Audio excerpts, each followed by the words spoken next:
మీకు తెలుసా? 2014 నుండి 2019 వరకు టీడీపీ అధికారంలో ఉన్నప్పుడు బాగానే పరిపాలించింది. పెద్దగా రౌడీయిజాలు, ఆందోళనలు, గొడవలు వంటివి ఏమీ కూడా జరగలేదు. అయినా కానీ టీడీపీ చిత్తుగా ఓడిపోయి కేవలం 23 ఎమ్మెల్యే స్థానాలకు మాత్రమే పరిమితమైంది. కారణం ఏమై ఉండొచ్చు? టీడీపీ ఓటమికి ప్రధాన కారణం కులగజ్జె అని రాజకీయ విశ్లేషకులందరూ కూడా యునానిమస్గా తీర్మానించారు. అప్పట్లో దురదృష్టవశాత్తు అమరావతి కులగజ్జి రాజధానిగా ప్రొజెక్టు చేయబడింది. అంతేకాక అనేక రంగాల్లో ఒక వర్గం వారు మాత్రమే డామినేట్ చేశారనే ఆరోపణలు మాత్రమే కాకుండా కొన్ని కులాలను తొక్కివేశారనే ఆరోపణలు కూడా వెల్లువెత్తాయి.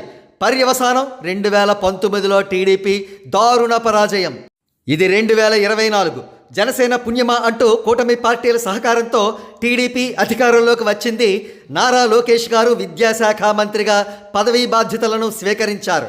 రాబోయే కాలంలో కాబోయే ముఖ్యమంత్రిగా ప్రొజెక్టు చేయబడుతున్న నారా లోకేష్ గారు తండ్రిలా కులగజ్జి మిస్టేక్స్ మాత్రం ఎట్టి పరిస్థితుల్లోనూ చేయకూడదని కార్యకర్తలందరూ కూడా చాలా బలంగా కోరుకుంటున్నారు. మరి ముఖ్యంగా ఆయన శాఖ అయినటువంటి విద్యారంగంలో పురస్కారాల్లో కానీ పథకాల్లో కానీ ఎటువంటి కులగజ్జి మకిలి ఆయనకు అంటుకోరాదని కార్యకర్తలు కోరుకుంటున్నారు.